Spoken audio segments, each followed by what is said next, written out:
Hello everyone, this is FIDE Master Viktor Neustroyev, and we are here to discuss the first game of the match, World Championship match 2023 between Ian Nepomniatchi and Ding Liren. The first game is over, and probably you know it was ended in a draw.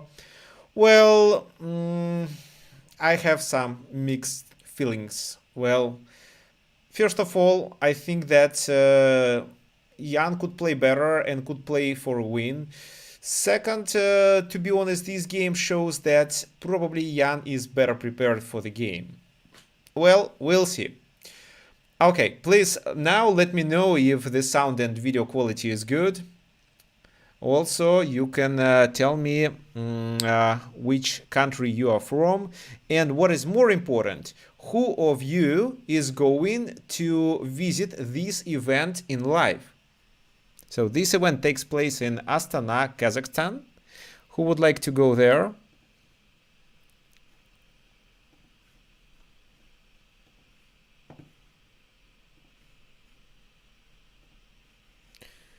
Okay, so we have just a few people here. Just let me know about the sound and video quality.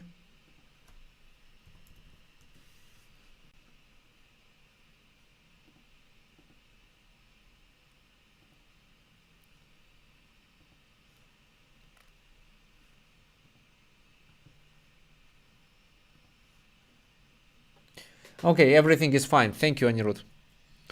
Okay, good. And you know, the first game ended in a draw.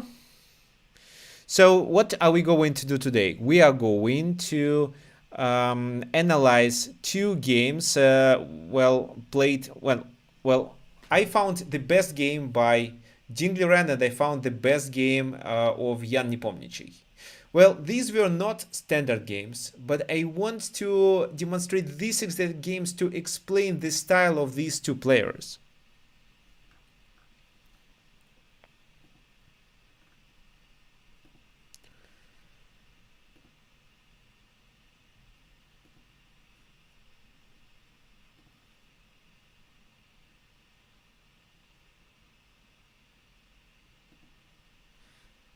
Okay, so we're just waiting for more people to come, and I'm just sharing my stream on some other platforms, such as in our Facebook group.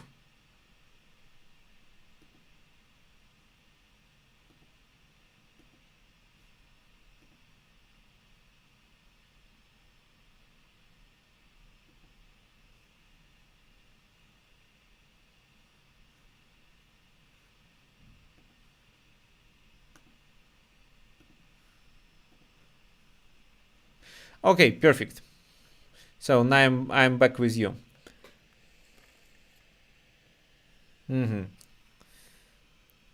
Okay, so first of all, if anybody wants to come to Kazakhstan and Astana, I will be there from the 18th to 28th of April. So I'm not going to cover the first part of the match, but definitely the second part. Well, you probably know that I had to leave Russia and to relocate to Kazakhstan, where I'm living now, and now I live in Almaty, which is located to the south. This is near the south border of Kazakhstan, which is this is actually the largest city of Kazakhstan and old capital. Now a new capital is Astana, and this is where this World Championship match takes place.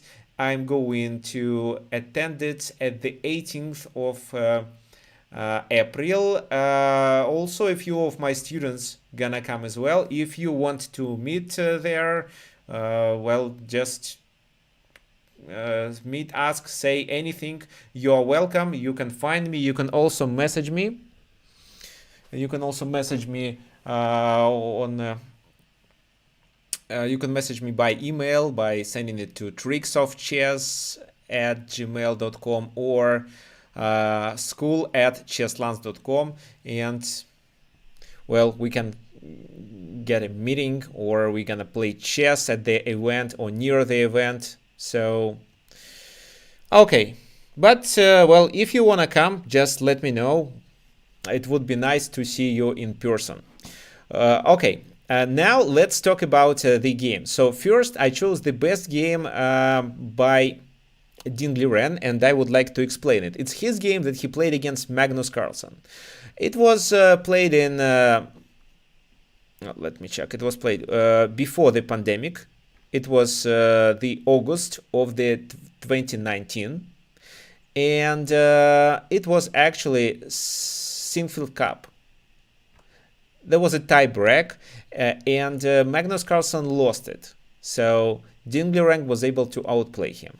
Let me illustrate this game, and after I finish this game analysis, I will explain why I choose this one and how this game reveals the playing style of Ding Liren. e4, e5, it was Rui Lopez. Bishop a4, knight f6. This is just a very common and standard line, d6. So, well, you probably know I suggest my students to castle there, and if c3, c3, then d6, probably. Yeah, okay, so,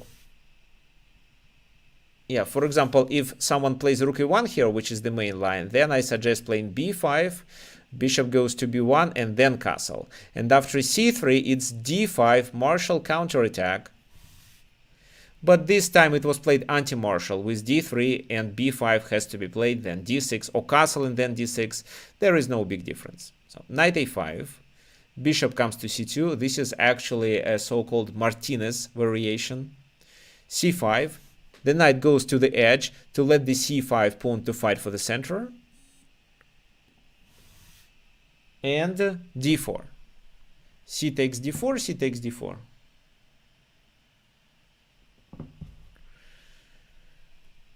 h3, this is a very common position, but here Ding Liren plays a novelty. So it's not a famous variation, but, well, not so famous. However, relatively popular. Rook e8 was played, well, d5, now the bishop becomes really bad on b7, and the knight can be trapped. Well, it goes to c4 this time, but the bishop is not doing anything on b7. It's better to keep it there to cover the f5 square. Knight c3, the queen should be relocated. The queen goes to b8, bishop d3, and rook c8. The queen side is open, and black is about to play on the queen side. Their main ideas are connected with c4. So you see, black is playing solid moves with trying to avoid any risk. Knight e2, knight b7. The knight just goes to a better spot. g4, Magnus plays for a win. Knight c5, knight g3. And, well, in this position, this knight looks really good. Maybe something like b4, a4, a5. a5, a4 should be done first. But Ding Liren instead chooses another solid continuation. He takes on d3. And only then he plays b4 with the idea of that. Well, it's fine. Rook e1.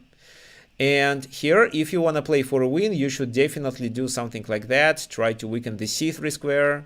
However, instead, Ding Liren decides to play safely. He want to choose more safe moves. And can you guess the move that he played after rook e1?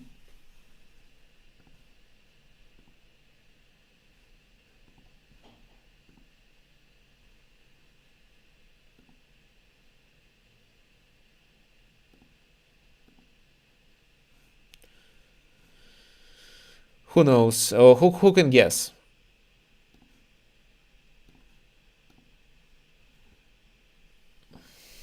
So rook e1 was played, and what do you think?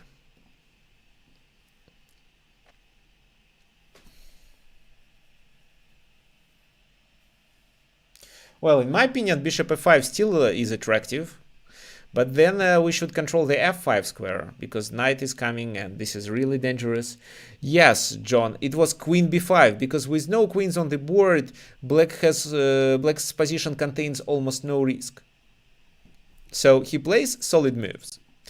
Queen d1, rook c7. So the queen went to a passive position. Magnus wants to play for a win. He wants to keep the queens on the board. But now black position is already better. They have a strong initiative through the c file. Bishop a3, rook ac8, knight d2, g6 as a prophylaxis. It weakens the kingside position, but just a little bit. b3 to secure this square and maybe set the knight then. Queen b7, knight c4, and Ding Liren plays this to attack. The knight has to leave its position. It goes to a5, after which queen b8. Queen d2. So how to play for black? Well, black should definitely take advantage of their activity. They should do something like this or that. They cannot play rook c2 at the moment because the pawn on b4 is vulnerable.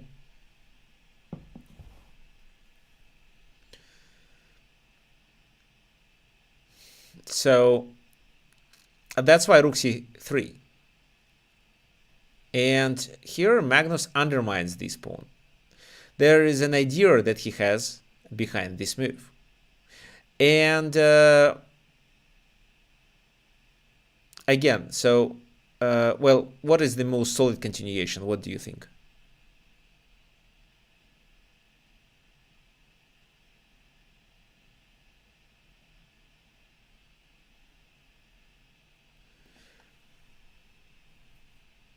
What is the most solid continuation for black in order to not lose the pawn and not to make this rook vulnerable?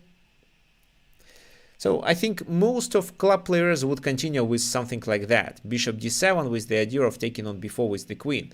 And there is nothing bad in this move. The move is, generally speaking, okay. However, Ding Liren is definitely a top player. He is not only a defensive player, he is a top player. That's why when he sees an option, he takes a counterplay, and he took on a3. The idea was that after knight c6, there is an interference, so the knight is about to take, the rook is hanging. And but Ding calculated that line and was okay to sacrifice the exchange. Bishop c6, queen c3, bishop takes d5. Queen a5. This is what he thought he blundered, because two pieces are under attack. Originally, he wanted to play this move, but then didn't realize that after a g5 he could potentially get some real problems. So g5, and this is what happened in the game, but with the knight moves, the bishop is lost. Luckily, because his position was better before that, and because of the enemy king being exposed, in this position he was able to find the best option. What is the best move for black here?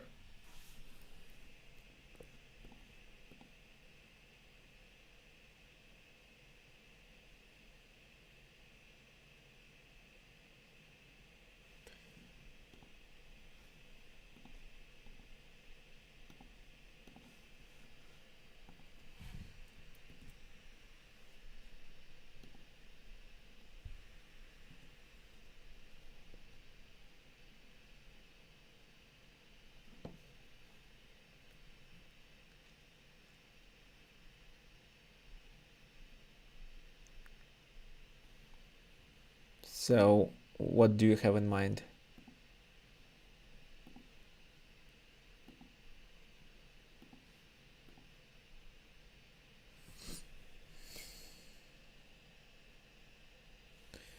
Bishop d8 is intermediate move suggested by any route.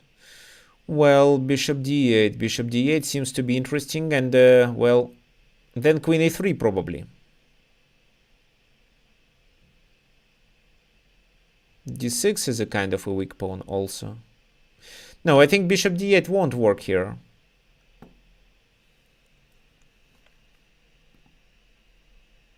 What other suggestions do you have, guys?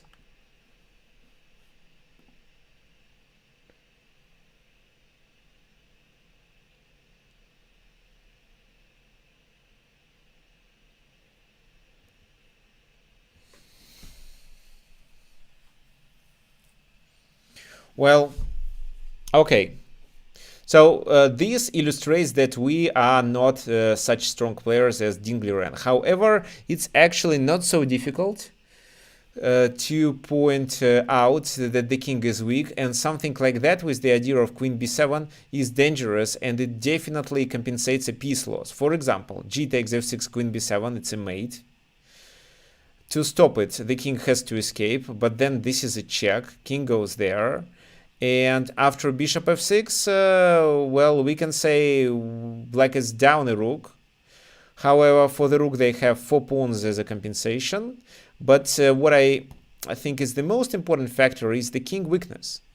For example, rook ec1, bishop goes to f3, then after king d3 the position becomes so complicated. Well, e4 gaining the exchange is one of the options. Maybe just this move to not exchange the rooks and continue with this and that, and then e4 also deserves attention. This is where black has a strong initiative, and with a low time control more chances to succeed. So another thing is just do this, and after the king goes there, it's, well, if king goes to f1, it could be a draw, which black is fine. But if the king goes there, it's bishop d8, and after queen goes there, check. King goes here, rook c2, and if the king escapes to f1, it's a mate. If they block, then it's bishop a5, and the d2 bishop is lost.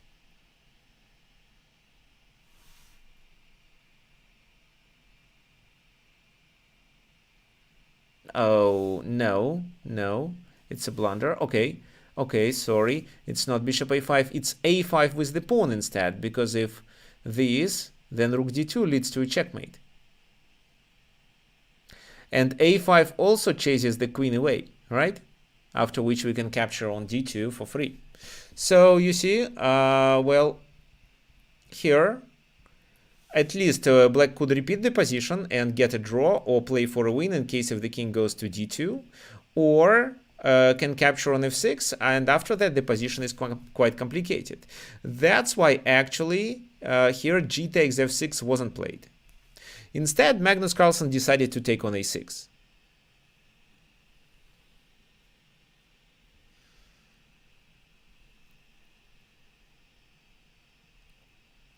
Knight to d5. Let's evaluate the position. Well, what do we have? Black is down the exchange. We have a good bishop versus this rook. And we have 2 pawns as a compensation, but 1 pawn is likely to be lost. However, this strong activity with the bishop compensates it. So this move was played. That was a kind of inaccuracy. Instead, Magnus would better exchange the queens to prevent these threats of queen g2 in future. The game could continue like this: queen b8, rook e3, bishop g5, and well, black is definitely not losing this bishop pair. So the rooks are always under attack. The pawn on e3 isn't lost at the moment. Well, it will be lost later, but at least their position is solid. So for example, this move leads to bishop e7.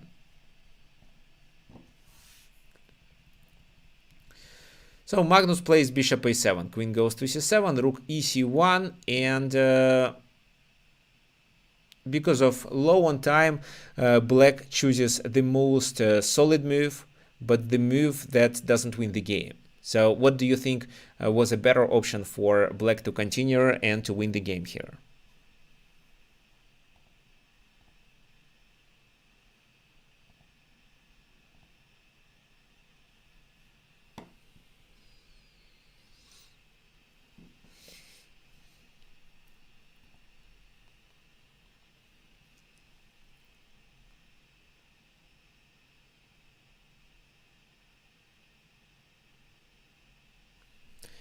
So I'm waiting for your suggestions. Okay, so there was a suggestion of d5. Well, not in this position probably, so I missed it.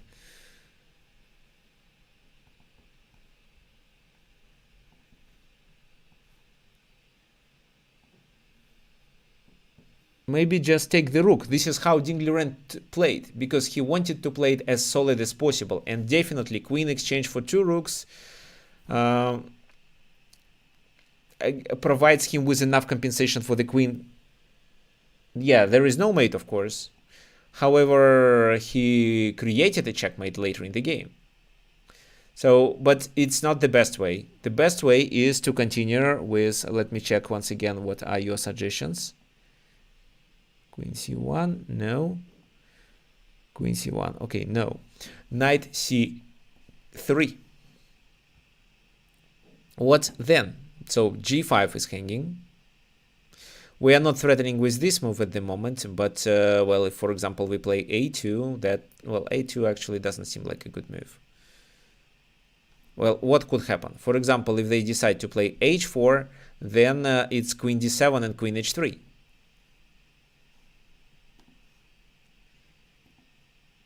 If they play rook a3, it's just bishop g5.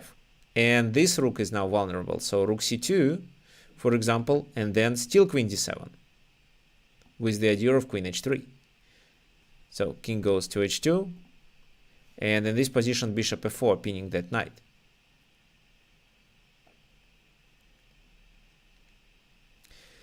And such move like b4 won't work, just bishop b7, and the knight can always get back in time, while the black's activity is decisive here. Even if black doesn't checkmate, they have several pawns and their bishops are quite powerful. So, but Ding Liren played queen c1. Okay, fine. He wanted to... well, he wanted to don't risk at all. He wanted to not risk. So he played that. And this is where Magnus should play defensively. Rook e1, for example. Otherwise, bishop f4 is coming. So bishop f4 is the biggest issue, after which it's pinned and the rook h1 becomes a threat if this bishop is released. So queen d6 was a mistake. Instead, knight e2, rook e1, queen d6 now. These two pieces are hanging. That's why this move. Queen e5, but it's still hanging. Well, it's still under attack. Knight f5, f3, bishop e7 with the idea of bishop d6. And, well, I don't see if there is anything. Maybe just a sacrifice should be applied. So queen d6, knight d6, bishop e1. And in this position, white can draw the game. But if white draws the game, they lose the tie break. Instead, in the game was queen d6. Magnus wanted to play for a win. Bishop f4. And with bishop f4, we create a threat of rook h1. Well, knight e7 and rook h1, and it's hard to stop it. In the game, it was this move played, but after knight e7, it was over. So the knight blocked this check and also let the bishop support the attack. Now there is nothing can be done to stop rook h1. f3 is just a temporary defense. And this is where Magnus resigned. So what we can say by looking at this game, we can definitely say that Ding Liren is a very effective and strong defender. And his statistics only proves it. He can not lose games in a row, I mean 1 or 2 games in a row, but he makes a lot of draws.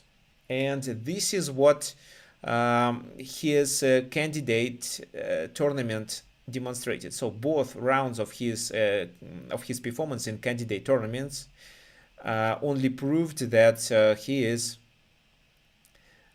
a very solid defensive player. However, it also means that at a certain moment of the game he may overtake the initiative if he thinks that he needs to play for a win. So he is a kind of a second number waiting for a mistake of the first number. If the first player makes a mistake, then he looks for a counterplay. And I think this game illustrates this a lot. So you see, he was trying to simplify for the whole game. He wanted a draw. then he realized he get a chance to play for a win with this attack on g2, and since that moment he was playing for a win, but at the same time he was making moves that do not contain risk. So what's the purpose of pinning himself with this if instead he can just take and get a clear play on the king side with bishop g5 and bishop f4? Well, Jan is a different player. Okay, just one more thing I want to show you before we continue. Just let me share the screen.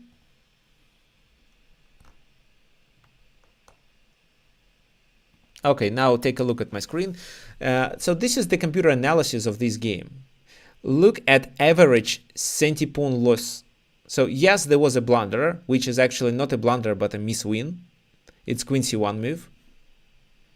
But you see, almost all his moves were the strongest moves according to the engine. So he was understanding the position, and he was definitely doing almost the best moves. Well, maybe sometimes he didn't play the best moves, but the move that he chose instead didn't affect the assessment of the position. Well, Magnus Carlsen's statistics is actually not so good. 36. Well, we can explain it because he had to risk. He was playing for a win and he had to risk. That's why he wanted to make the moves that provoked his opponent to make some mistakes. But it didn't work in this game again because this grandmaster was super solid. He played super solidly, and he is also a top grandmaster. Okay, now let's continue with the next game that I would like to demonstrate today. And this is also the game of Ding Liren, but this time it was Ian Nepomniatchi playing with Ding with white pieces, and Ian actually won the game. And that was also a game with a short time control. It wasn't a standard game. However, actually, these players don't have a lot of games played with a long time control after the candidate tournament. And almost all games played by Ian Nepomniatchi in the candidate tournament are analyzed already and are published on my YouTube channel. If not all, then a lot of them. I've even created a course which is called Play Chess Like Nepo, which not only illustrates the Nepo's playing style, but from which you can learn some specific ideas and some peculiarities of the Nepo's ability to play, understand the line, and play the position. So this is actually the course that I would recommend, and in my opinion, it's my best course. Play Chess Like Nepo. However, for some reason, this course is not so popular as my other courses. I have no ideas why, because I'm, well, maybe 19% sure that this is the best course, which allows you to improve several aspects of your chess game, of your chess skills. Okay, so this game that I would like to demonstrate, it was, by the first glance, boring Scotch game, but this Scotch game transposed to a very sharp position. Queen e7. All this is theory. c4, bishop a6, and here b3 is the most common. Garry Kasparov is one of the best players here. He knows how to deal it. Well, some people play knight d2 here. g3 is also common. What did Ian Nepomniatchi play? What do you think?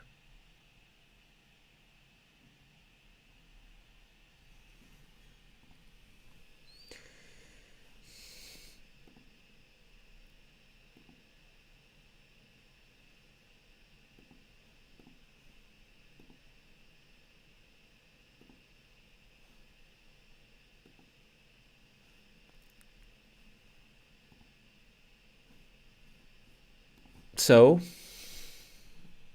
what would you play if you were Ian Nepomniatchi?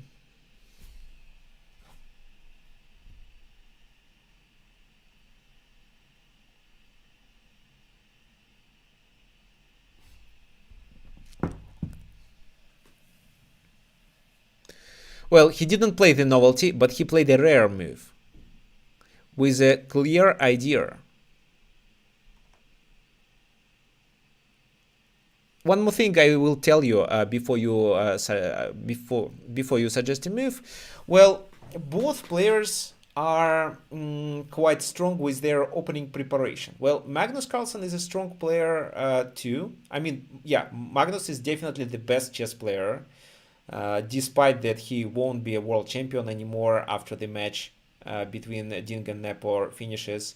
But well, he is still the best. He is much, well, not much, but stronger than both of these players. However, so Nepo is from Russia, and Russian grandmasters are known because of their opening preparations. Most of them are extremely good with developing theory, especially in such variations like Sveshnikov variation. Anyway, they are very good with theoretical preparation. And if you remember, another Russian grandmaster, Danya Dubov, was into Magnus Carlsen's team when Magnus 4 years ago or 2 years ago was playing against Ian Nepomniatchi. And because of that, well, actually not only because of that, but because of the Danya Dubov contribution, Magnus was able to play quite promising openings. So, what can I say? The Nepo's opening preparation will be definitely better than Ding Liren's preparation. That's why we may expect some novelties in this match. And I think that Nepo will be better prepared for this uncommon and unfamiliar position. Nowadays, opening theory changes, and it's not enough just to play according to the book that you learned. For example, a book written 10 years ago, you learned everything and you play that moves. It's not enough. Your opponent, if he is also a strong grandmaster, knows how exactly to deal with it. And he definitely analyzed the most promising lines according to the engine. So your task is to identify the lines which are promising as well, but which are hard to parry at the moment over the board, which can be parried with the engine, and for example the position can become equal, but it's hard for a human player to find this exact move to parry this concrete opening. Okay, so, and in this game, he plays h4. What's the point of h4 move? Well, maybe this, maybe something else. But it's obvious that black pieces are developed better. Bishop on e6, the knight on d5, which is potentially hanging, but anyway, the queen is on e7, this queen is on e2. White is not developed, but white is still playing with pawns. And, well, it was the best for black to castle queenside. Well, however, black thinks that why do I need to castle? Why not to open up the position? This will help to simplify. For example, if e takes f6, the game continues with knight f6, then the queens are exchanged, the bishop is developed, and black's position is fine. It has no risk. But after f6, Ian Nepomniatchi plays this move. And after f takes e5, well, yes, f takes e5 should be played, not queen e5. Queen e5, queen takes e5, f takes e5, and the pawn on c4 is no longer pinned and can capture on d5, sorry. So f takes e5 seems to be okay, but now white develops their initiative. And these games illustrates this better opening preparation by Ian Nepomniatchi. Well, where to move? The e5 is vulnerable, so knight f6, rook e3, d6 seems to be a logical move, right? But this time queen f3, white continues development, they move the rook to e3, which is perfect. They are threatening to take on c6, they are pressuring on f6, and well, something like bishop b7 seems to be a mistake. In such a case, the game would continue with this, with the idea of a rook sacrifice and then queen c6. That's why e4. to stop the attack. Queen goes to d1. Well, then Ding Liren plays like a human player. He plays d5 in order to build a pawn chain. For example, if the game continues with this move, it's bishop f1, king takes f1, and he castles with the idea of taking on d5 then. However, even here, I think that he would experience serious problems, because if he takes on d5, then it's knight b5 with a strong pressure on the enemy king.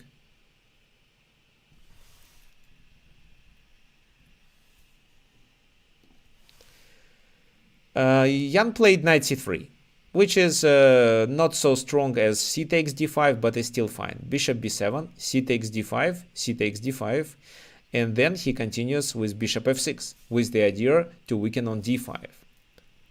Knight d5, this knight is attacking here, there, and the rook is attacking e4. That's why bishop d5 has to be played. Well, queen d5 is probably the most natural option. But instead, Jan brings the other piece into the game. He plays this move. And if c6 is played, it's just queen d5. So bishop c6 was played. How would you continue then in this position?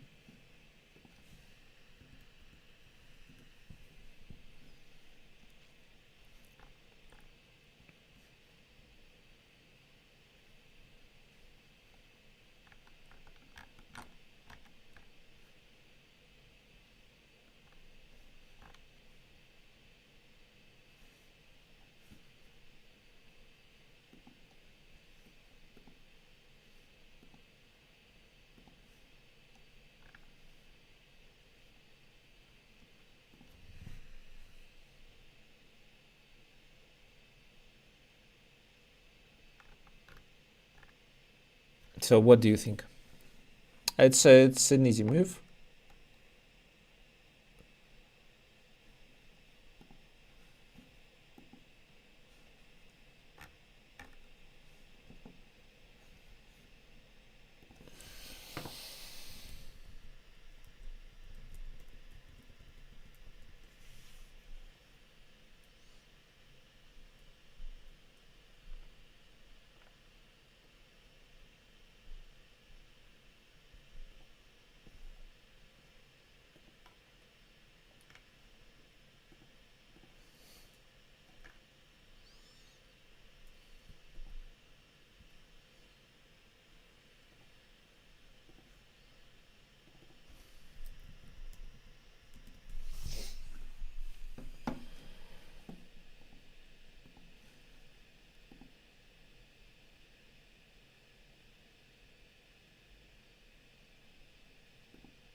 Okay, so rook takes e4, rook takes e4, queen. Okay, well, rook takes e4 is good. And after bishop e7.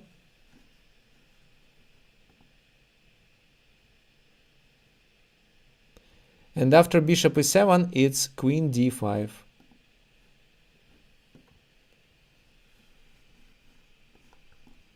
To take advantage of the pins. So white is totally pinning the black pieces. And with that, he gains a piece back. So he originally sacrificed a piece on d5, then delivered the check, hoping to take on d5, but then bishop c6, he took there. Well, they have no better move, because moving the king to f7 would be a disaster, right? So, for example, queen b3. Maybe not queen b3, but bishop c4. And after this move, it's rook e6.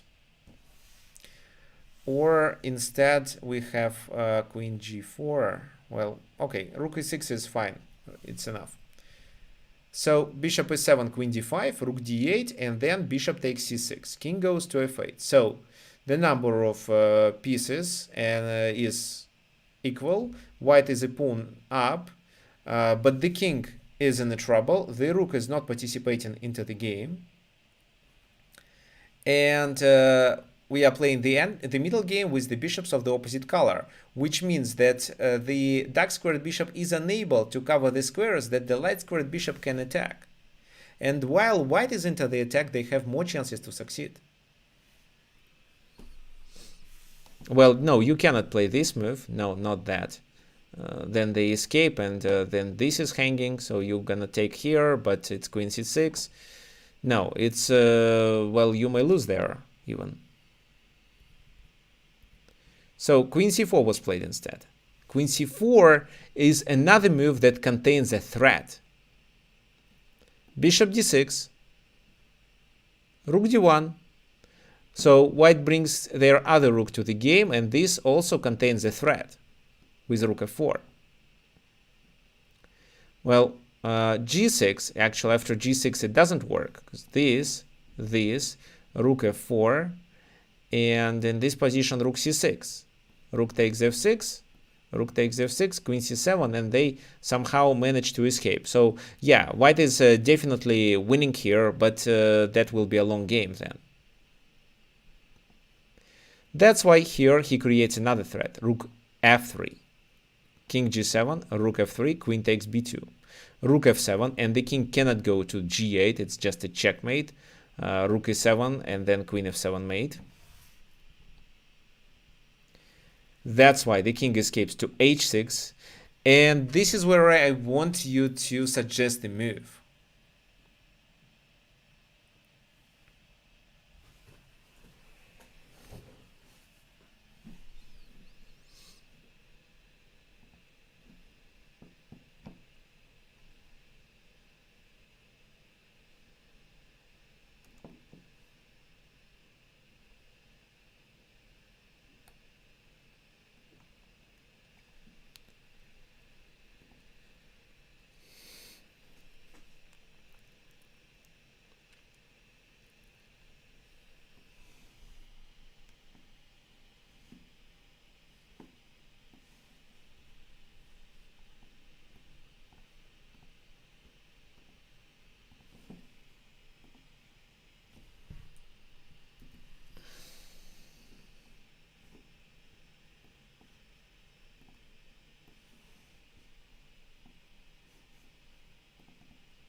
Okay, so how would you play?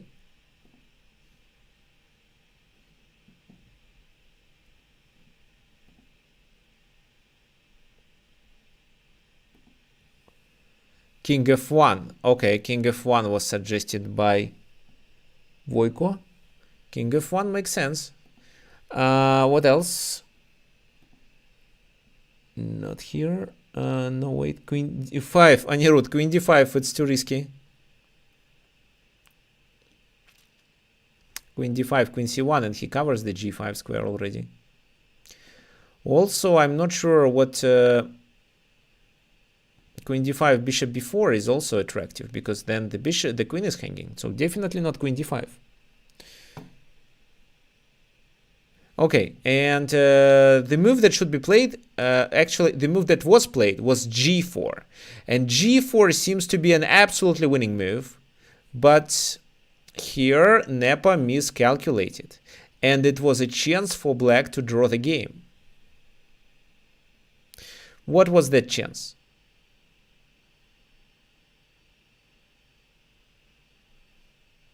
That chance was to play queen e1 move.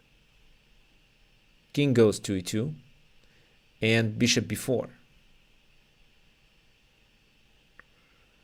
Bishop b4 threatening with the rook, entering the enemy camp, something like that. For example, bishop d7, take, queen checks, king goes there, and the other rook joins.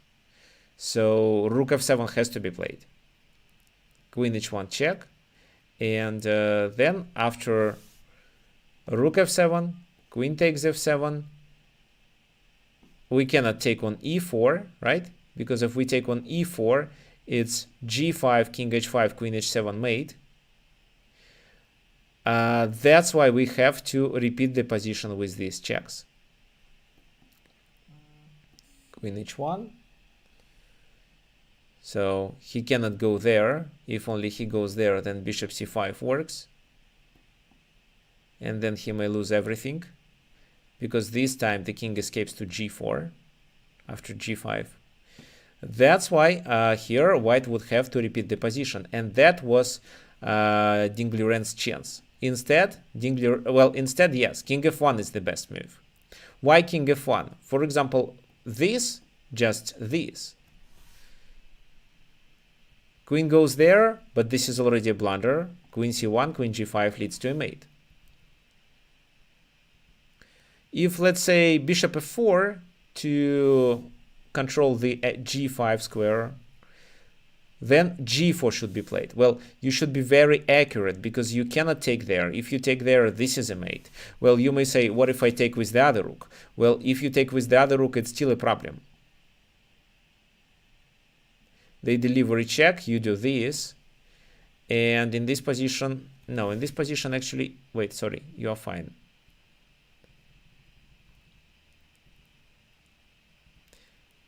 So, okay, queen b1 was played. No, here, let's say bishop f4 is played, and you may take. Yeah, it's possible. But it's stronger to continue with g4, because now the king escapes. Queen c1, you can take on c1, and then successfully play rook c4, threatening with this and this, which is a mate. So they move the bishop, then g5, and they have to sacrifice it, after which the position is completely winning. Instead, Jan played g4, queen b1, king e2, and bishop b4. And now he is completely winning. He played rook d4, rook h e8, but the king escapes. And queen h1, this time, when there is a bishop here, doesn't save his position. So, for example, he continued with this move, but there is no big difference. Then it's fine. Check. Rook f3 or bishop f3 is enough. Bishop f3 is actually a clever move, because if rook d4, it's g5, and the queen has to be sacrificed.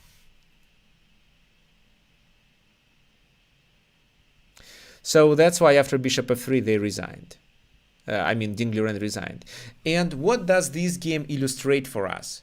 It illustrates that, well, opening preparation of Ian Nepomniatchi is better than Ding Liren's, and that both players may make mistakes. However, if white gets some advantage, if Ian Nepomniatchi gets advantage, Ding Liren will be trying to defend his position. He won't try to play for a win. Instead, he would try to draw the game and to find the most solid moves. And this is where, in my opinion, Ian Nepomniatchi may play for a win.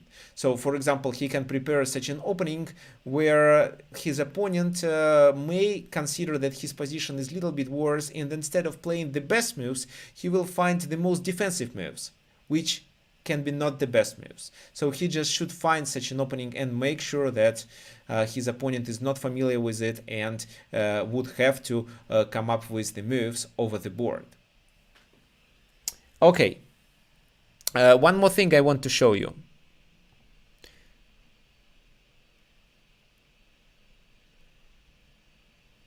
Okay, look at my screen. Again, look at the number of average centipawn loss. It's 22, which is extremely low number.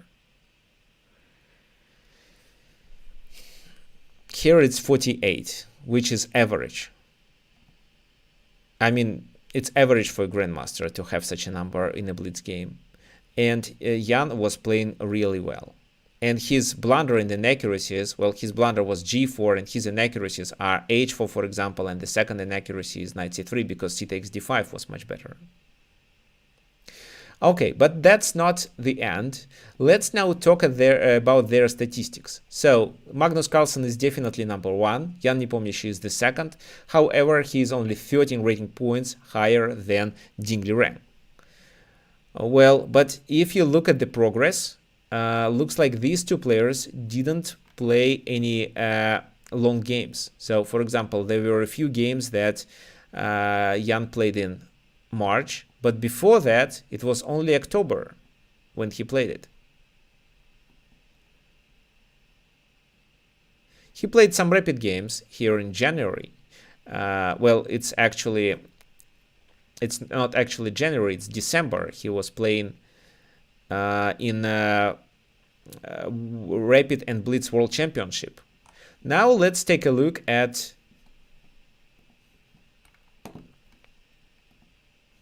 Ding Liren. What about his rating progress? So he did play some games in February, 13. Well, however, I'm not sure about the quality of these games. And according to what I see, his rating didn't change. So he was mainly drawing them. And he also played... No, he didn't. He didn't participate in World Rapid Championship. What means that he is probably not in his best condition, because a player who plays more usually is in a better condition. And if you look, for example, at the list, here Ding Liren, it's a rapid rating. Ding Liren is number 2. His rating here is 28-29, but his rapid rating is so huge because he doesn't play many games. So he kept this rating just. He is holding it. Ian Nepomniachtchi is also among top 7 players.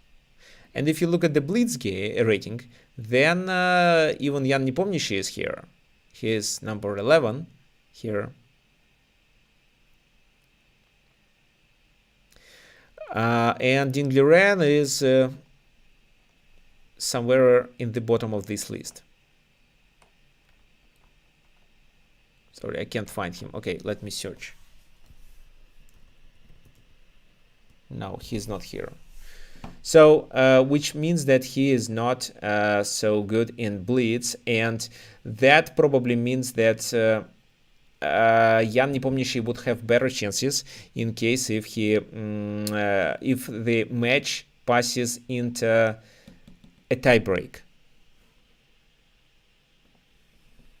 Okay, now let's continue. And let's look at the game that was played today between them. The first game of the match. The game was drawing. And I'm sure most of you already watched this game, analyzed it. Now let me say a few words what I think about the game, and so what I liked, what I didn't like. And actually I would love if Ian Nepomniachtchi wins this match. Not because he's Russian, I just like his playing style.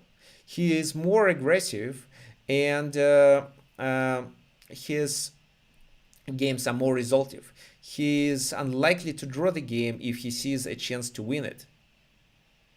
Ding Liren is more about a drawing player, more a defensive player, and this playing style, well, is very common for modern chess, but at the same time is not so attractive. Well, another thing is because I made a course, let me show you. I made a course about Ian Nepomniachtchi, and I was really under impression of the game that he plays. For example, you search Nepo, and then you will find this course, Play Chess Like Nepo. It costs $129, but if you use my coupon code, which is Victor60, you will be able to save 60%. So you click checkout, and here, where is it? Have a coupon, yes. So it's Victor60, and it saves you 60%. You see? So if you want this course, I will send you the link. Well, when I created it, I was so impressed of Ian Nepomniachtchi's the way how he sees the position, how he understands it, and how he finds the decisions. And in these aspects, in my opinion, he is better than Ding Liren, and that's why I believe he should win a match. Well, but this is a match and everything may happen. Okay, let's continue with our analysis. Let's go back. Actually, the link is in the description of this video also, but I will send it to you here if you are interested.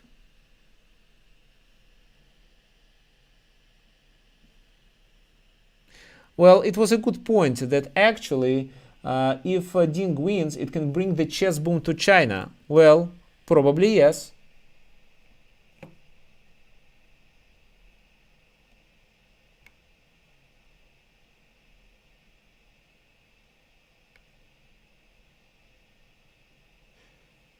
Well, yes, he may affect the popularity of chess in China, because nowadays China is not considered a chess country. Russia is still considered a chess country. United States is still a chess country. India is a chess country. Ukraine is also a chess country, especially their female team, women team, it's better to say women team, which won chess Olympic Games. Kazakhstan is not a chess country, but the women team of Kazakhstan is actually definitely strong. Well, so, and if Ding Liren wins, then the interest to chess in China will be huge. I remember that something similar happened in Russia when Sergei Karyakin was playing in the match, in the World Championship match against Magnus Carlsen. And if you remember, Sergei Karyakin had a chance to win this match, but lost it on tie break. He was the first player who got the score, so he won the game. After that, he lost the game, and the score becomes equal. But anyway, the interest to chess in Russia increased a lot, and maybe if Ding wins, then it will be quite favorable for China. Okay. Anyway, well, I hope Ian Nepomniatchi wins. Because I'm a fan of his playing style, and I actually think that everyone may learn a lot from Ian Nepomniatchi. Now let's talk about the game. So Ruy Lopez, Ian Nepomniatchi is white, bishop e7, and then he takes. So it's not anti-martial. So anti-martial can be this move, but he takes on c6, and that was his preparation. D takes c6. By the way, one more thing. If black wants to draw the game against e4, they have to play e5. But I think that according to what I analyzed of Ian Nepomniatchi's games, he'd better get more chances with such move like c4. This is where he can really trick his opponent. Oh, well, to be honest, I must admit that actually everything may happen. e5, c5, e6, knight f6. So there are a lot of openings that he should prepare against c4. Against e4, the most likely continuation is e5, because e5 is the most drawing opening. Knight f3, knight c6, bishop b5. Well, definitely not Italian game, because it has a lot of drawing tendencies. Then he takes. That makes sense. Now the pawn isn't hanging because the one on e4 is hanging, so usually if they take on e5, it's something like knight e4 immediately, or something like queen d4. Depends on the concrete example, on the concrete situation when the bishop takes on c6. Right now, this move is stronger. Yeah, thank you. Yes, I remember about this move. I definitely analyzed it, but I actually want to say, I want to suggest it as move number 14, not 13. I'll show you why. So rook e1 was played, knight d7, defending the pawn on e5, and d4. Well, looks like black pieces moved from the center, and that's why it's possible to open the center and take with the queen, because something like that, which seems to be attractive, will face with e5. Castle, definitely the strongest move. Bishop f4 is good. And the c7 pawn is potentially vulnerable. Knight c5. Well, if white wants to play for a win, they shouldn't exchange queens. However, if it was Magnus Carlsen playing with white pieces, he could exchange the queens because Magnus can outplay his opponent even in equal position. Maybe actually in a simple and equal position he would have more practical chances to outplay. But if Ian Nepomniatchi plays for a win, he definitely should play something more complicated where his opponent can make a mistake. So bishop g4, knight comes to d4 with the idea of getting to f5 in future.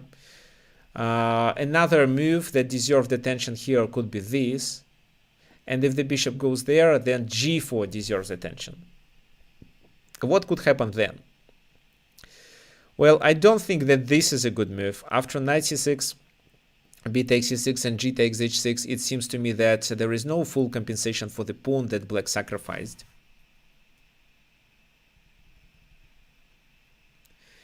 If not this, but maybe f6, then yeah, if not this, but maybe bishop g6, then there is no need to hurry and we can just develop our pieces. This bishop is trapped. However, knight d4 is also a normal move, even more solid. Queen d7 was played. And all grand masters who were streaming this event analyzed h3 here, which definitely could make sense, with the idea of chasing the bishop away. For example, if the bishop goes there, which is natural, this time g4 offers white with some advantage, right? The bishop is restricted, the rook is going to come there, the queen is in trouble. That's why after h3, the most logical move could be either knight e6 or rook a d8. For example, knight e6, if h takes, they take on d4. It's not favorable for us. They can even take on d4 with the queen, which is definitely not favorable for us. So we have to take, they take with the bishop, and then maybe queen g3, threatening here and there. That could make sense for white. But I think knight c3 is good. And after rook a d8, this time I think that h3 should be played. This is a better version of h3 on move number 13, according to my analysis. Why? Well, first of all, what happens here? Well, so if they take, then it's rook a d1, creating a discovered attack. What now? For example, such move like queen g4 means bishop g3 and this bishop is trapped. Bishop g5 does make no difference. If, for example, this bishop is hanging now and moves somewhere back, then it's f3. The bishop goes to e6, for example, and the knight is trapped. And there is always a risk of any discovered attack like this or that, so it's a completely winning position for white. That's why after h3 they have to play something certain. Something like that is a mistake. After that, knight f5. And this bishop is out of the game. What else? Well, you may say, why not to take on d4? So, well, black has two bishops, why not to let them take one? And exchange the light squared bishop for the knight. For example, yes, if that happens, then black is definitely better. But the idea of h3 move is not to take on g4. What is the idea of the h3 move? What do you think white should do in this position? Who knows?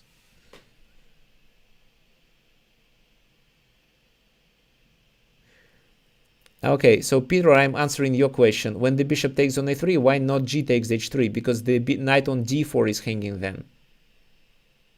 So it will be bishop for a pawn exchange, and then the d4 knight is hanging for free.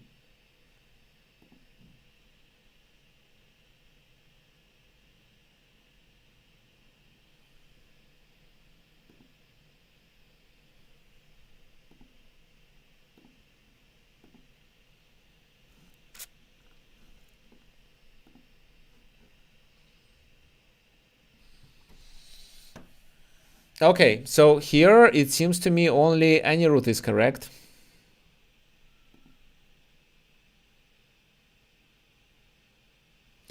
Yes, Anirudh, thank you.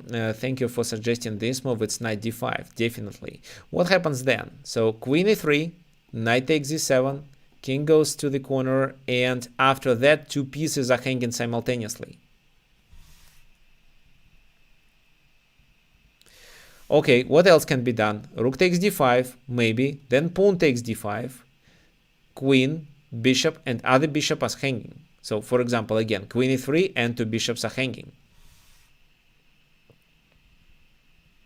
What else? Bishop f6.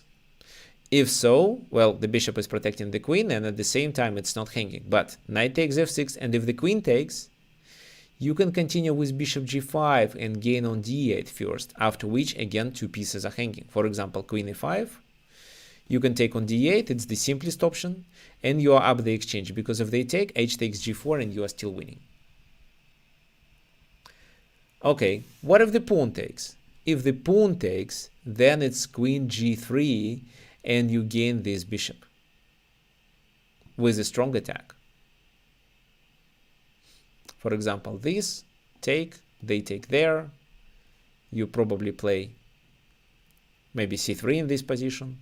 If they take, you take there, and the knight is trapped. If the queen moves, then maybe queen h4. And the king is vulnerable. So with h3 as the 14th move, Ian Nepomniatchi could play for a win. And actually, the only defense here is rook e8 to protect this bishop. And this time, in case if h takes g4, queen d4 works well, because knight d5 no longer works, because this bishop is already protected with the rook. Well, but after rook f8, it's possible to continue with that, attacking here, here, and here. Queen d4, for example, bishop c7, and then again, white is playing for a win with extra pawn. I think that was a chance for Ian Nepomniatchi to play for a win. Okay, let's go back. He played knight f5, which is not bad. Black didn't take, but they should. So they should take here and then continue with that move, because the bishop is hanging. However, then g4, probably. And the position is somewhat unclear, maybe approximately equal. But they play knight e6, which also makes sense. Knight e6, knight e7, queen takes e7. And, well, this bishop is always attacking c7, and c7 is a permanent weakness. That's why it makes sense to keep the bishop alive. Bishop h5. What can you say about this position? Who is better and why? And what next move would you suggest for white?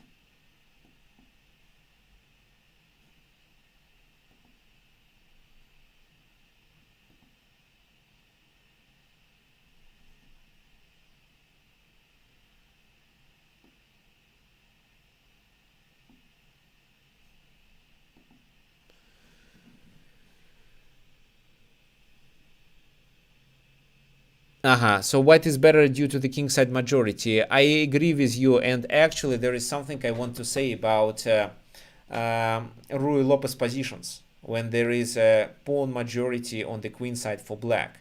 This pawn majority with double pawns can almost never can be converted into a passed pawn. But this pawn majority can be converted. And that can be the most decisive factor in order to play for a win. However, of course, we are not talking about conversion only. Well, a lot depends on how pieces are located, about their activity, and if creating a pass pawn really works and helps us or not. Okay.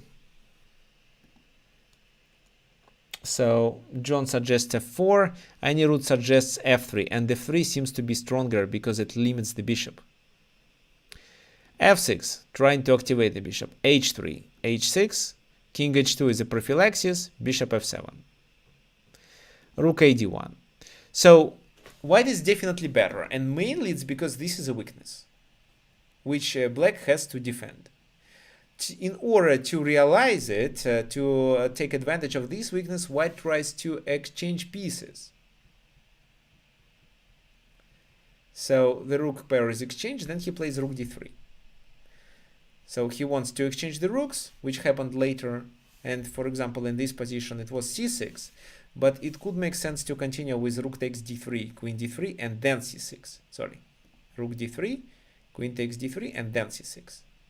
But okay, it was c6 first, rook d8, and they have to take with the knight, which in my opinion was a kind of a inaccuracy, because then the knight isn't well placed and the bishop may potentially enter c7, which exactly Ian Nepomniatchi does. He enters the enemy camp with queen f4 and then queen to b8, threatening with bishop to c7. That's why, because this is a pin that black won't be able to unpin, they have to move the king first. Bishop d6, a fork. Queen moves to d7, and this is the critical moment where I'm sure white could have played for a win. What do you think? What is the most logical move? And if you have any ideas why Ian Nepomniatchi didn't play it, maybe you will share it with me, because I didn't listen to the press conference after the match. I only read that Ding Liren said that he was unhappy with his chess. I mean, he wasn't satisfied with how he played, and he thinks he could play better. But I didn't know anything that Ian Nepomniatchi said. So maybe you will tell me.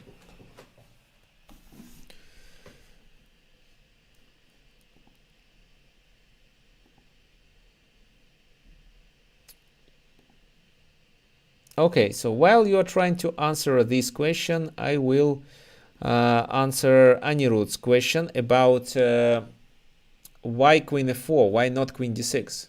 Well, Anirudh, what's the point of queen d6? If they take knight e6, then they still cover these squares. Maybe they feel first bring the bishop there, or to c4, knight goes to c3, and then they continue with knight e6, and you don't have much activity with this bishop. Well, you can play this move actually. Okay, so let's go back. Yes, well, bishop c4, no, knight e6 first. With queen f4 it was better, because with queen f4 there was a threat of a pin which forced the king to stay on h7, and then bishop d6. And the best move here after queen d7, I think, was to take on c5, knight e6, and bishop goes back. White is clearly a pawn up and is definitely playing for a win. However, the engine thinks white is only +1. Well, +1, it means extra pawn. This is extra pawn. Of course, some activity should be shown, and well, this is how a chess game should be won actually. You have a extra pawn, you try to convert it. If you cannot, okay, it's a draw.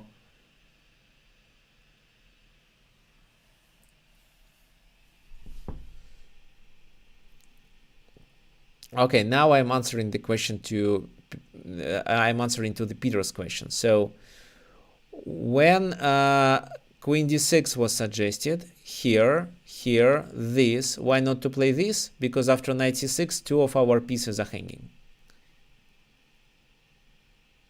So that's why we have to play with the knight first. But, well, queen e4 was definitely stronger than queen d6. However, this time, bishop c5 was stronger, and I have no ideas why this move wasn't played. Well, it's not the only move that could allow white to play for a win. Queen c7 is the second option. The queen is hanging, and after the exchange of the queens, losing the pawn on c5 can be decisive. So, for example, queen c7, this is a double attack. The knight goes to b7 only. And what I like about this position is that the knight is absolutely trapped. It has to defend these weaknesses, and it has no moves, which means that now white only is playing for a win and can reinforce his position by bringing the king to the center and improving the knight's position. These pawns cannot be attacked. That's why this is where white is more flexible. That was the second option to play for a win, queen c7, but bishop c5 is the most simple one. Why knight g3 instead? I cannot answer, sorry. Maybe I'd better listen to the press conference, but no. Well, in this position, a4 could deserve attention because it would provoke either ruining the pawns or the pawns to be located on dark squares. But f4 was played instead. Maybe to chase away with f5, h5, c3 to limit the knight. c4 was played.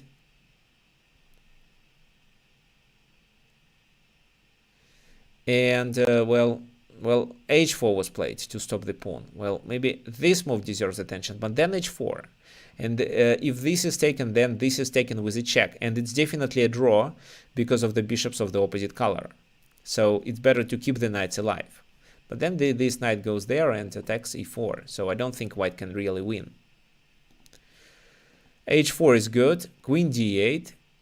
Now exchanging the queens doesn't make much sense because if this pawn is located on the light square, well, the c6 can be protected with the bishop and white is not playing for a win. Take, maybe bishop c5.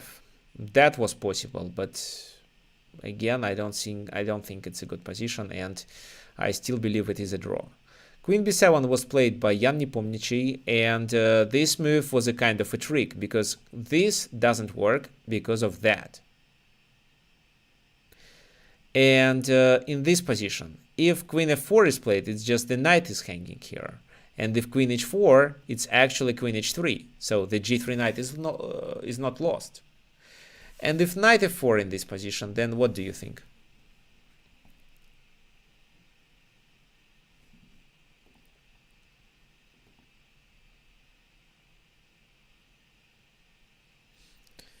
Then the answer is simple, right?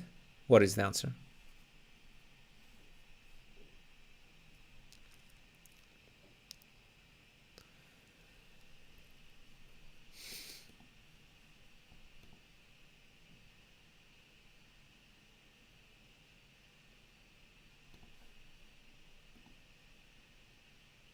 Yes, thank you. It's knight f5. It's knight f5, and this time there is no discovered attack because this knight takes the queen, and you actually have a double threat, and he cannot save it. So knight f5 wins. So that's why queen d6 is not possible, and that was a kind of a trap. But for a top grandmaster, it's easy to calculate this threat. Bishop e8, knight comes to f5, queen d7.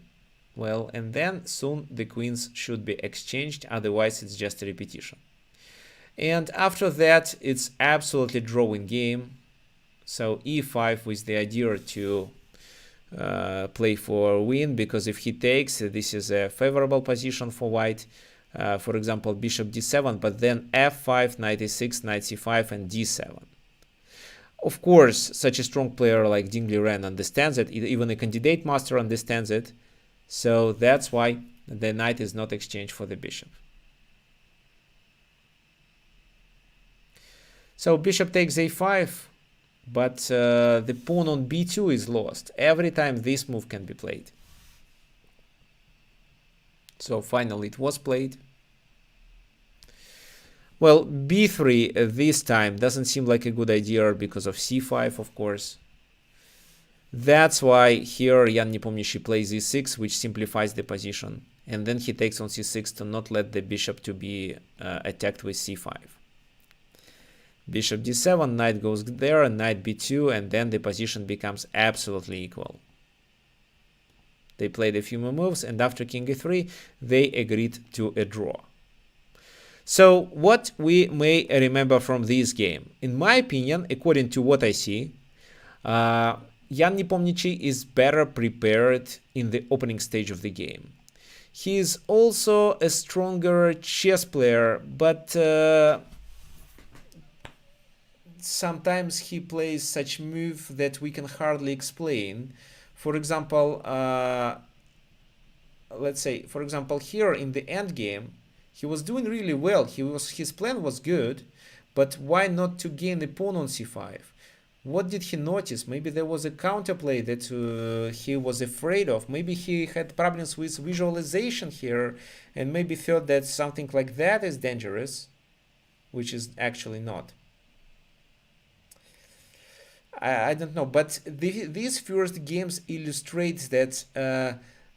Of course, we should see how Ding Liren plays with white pieces.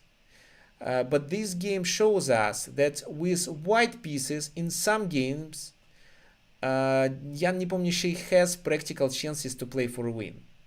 And that's why he may score some points with white pieces. Maybe Ding Liren is able to score these points with white pieces as well. But Ian definitely can do this.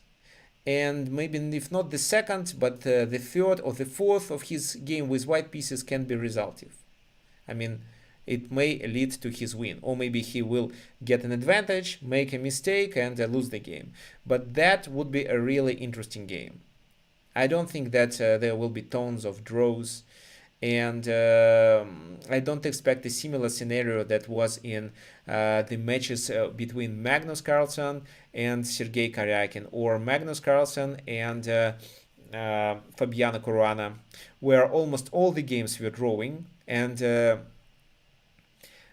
match was decided on tiebreak. So can you imagine? This is a championship match, which assumes that players have to play with a standard time control, but the result is decided with a tiebreak. So it's not logical, but of course we should define who is champion if all the games are drawing. Okay, so what I think that with white pieces, Nepo definitely has better chances. Let's see what what will happen tomorrow, because tomorrow Ding Liren will be playing with white. Okay, so do you have any questions for me? And I actually would like to let you know that next weekend there will be a masterclass conducted by our coach, International Master David Fitzsimons. Let me show you.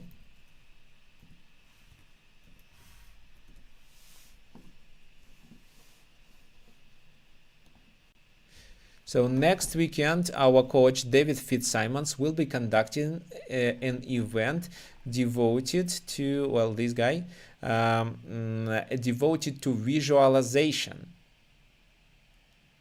And I'm going to attend it myself, so I think it will be quite helpful for me. I'm also working on a course about visualization, and I will call David tomorrow to ask for some of his advice.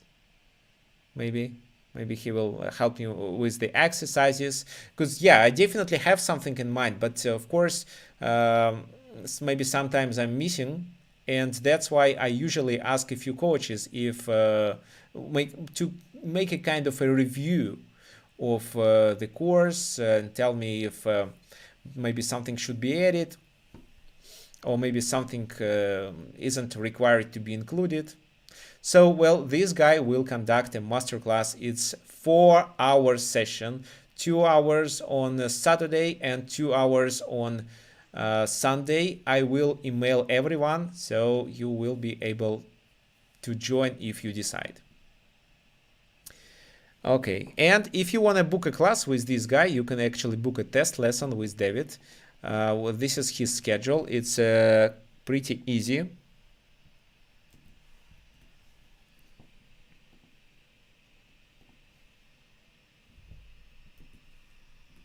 To schedule the class with him, so choose the time that works for you. So I'm in Almaty.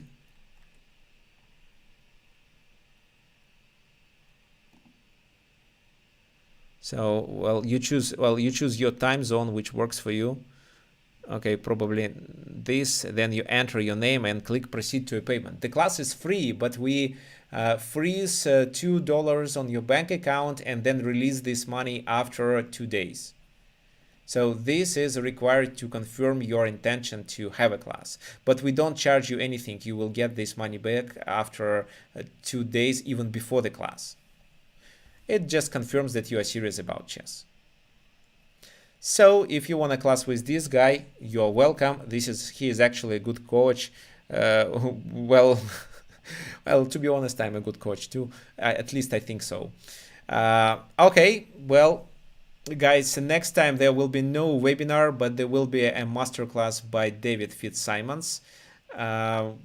Well, then we have another masterclass by international master Julian Estrada Nieta. And after that, our schedule is not ready. We will probably conduct another event to talk about the match between these two guys, Ding Liren and Nepo. So probably I conduct something. Okay, so if no questions, then let's finish for today. Our team member Mateus will keep you informed about the matches in our chess.com club. So let me show you. If you are not subscribed, then please subscribe to it. So this is my account, for example. You can actually send me a friend request. It now shows I'm streaming it on Twitch, but this is our group at chess.com, which is called Chesslands. And from time to time, actually every day, Mateus publishes some articles that he prepares for you. If you want to learn something, you can definitely click on it and read. Okay, it doesn't show me. Okay, yeah, it's loading. Just wait a sec. Then you can read the full article on our website. We have even a blog here. For example, if you want to learn about common endgames ideas, you can learn it here. Well, there are several topics in our blog, so you will definitely find a lot of helpful stuff at our website, as well as in our chess.com club. So please find it, Chesslands, and join it. Anyway, hope to see you soon. And if everyone wants to come to the match to Astana, please message me, because I will be there and it would be nice to meet you in person. So I will send you my email, tricksofchess, for example, at gmail.com.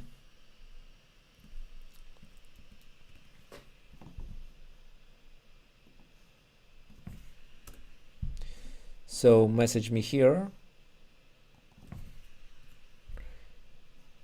If you have any questions or any suggestions, you are also welcome to write me as well. Okay, and if there are no questions, let's finish for today, and hope to see you soon.